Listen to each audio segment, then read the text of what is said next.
1월 8일 새벽입니다. 12시 19분. 제가 사무실에 있고요. 제가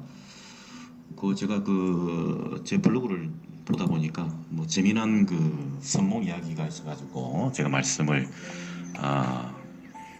한번 읽어보겠습니다. 2020년 3월경 나의 선몽 이야기입니다. 쓰나미와 두 도인도사입니다. 제목은 2020년 3월경 나의 선몽 이야기. 제목은 쓰나미와 두 도인도사. 어느 날 내 고향 마을에 큰 쓰나미가 들이닥쳤습니다. 쓰나미로 해수면이 해발 20-30m 이상 상승한 것 같았습니다. 다행히 내가 거주하고 있었던 고향 마을의 고향집은 피해가 없었습니다.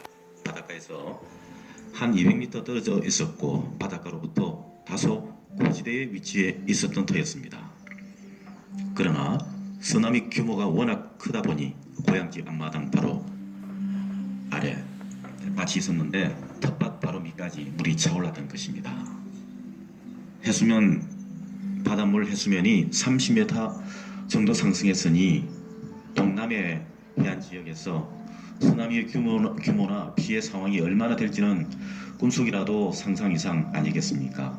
거대한 쓰나미로 만들어진 물 위엔 아니나 다를까 수백 명의 사람들이 모습이 보였습니다. 구조를 외치는 사람들, 벌써 익사한 수백의 시체들이 둥둥 떠다녔습니다. 그런 상황에서 나는 구조를 외치는 익사 직전의 백성들을 구조하려 애를 쓰고 있었습니다.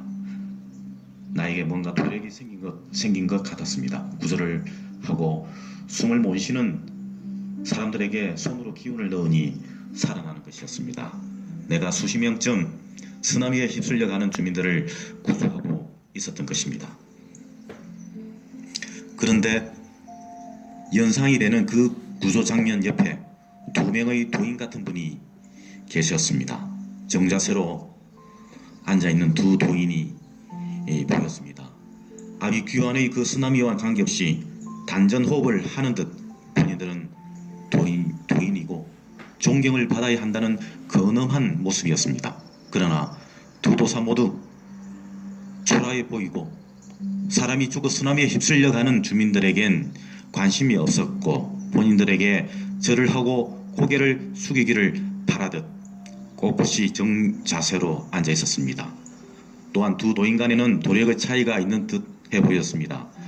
한 도인은 비쩍 말라 너무나 볼품이 없었고 바닥에 앉아 있었는데 그자 옆에는 백성들도 아무도 같이 줄서지도 않았습니다. 그 다음 도인은 그나마 높은 자리 위에서 앉아 있었고 흰 긴 수염을 가지고 제법 도인의 모습을 하고 있었습니다. 옆에 있는 초라한 도인과 대조되듯 그자 앞엔 그나마 여러 명의 그 백성들이 줄을 서서 그 도인의 뜻을 기다리는 듯 했습니다.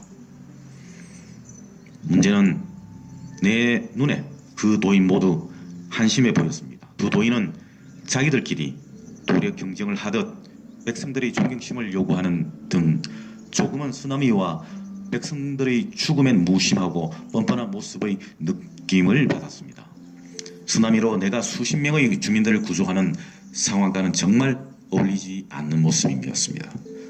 살아남는 백성들은 또 두 사람 중 그나마 도력이 높은 한 사람에게 또 고개를 숙일 뿐입니다. 그 자체도 안타깝게 보였습니다. 나에겐 두 도인이 왜 그리 한심하고 안타깝게 보였을까요?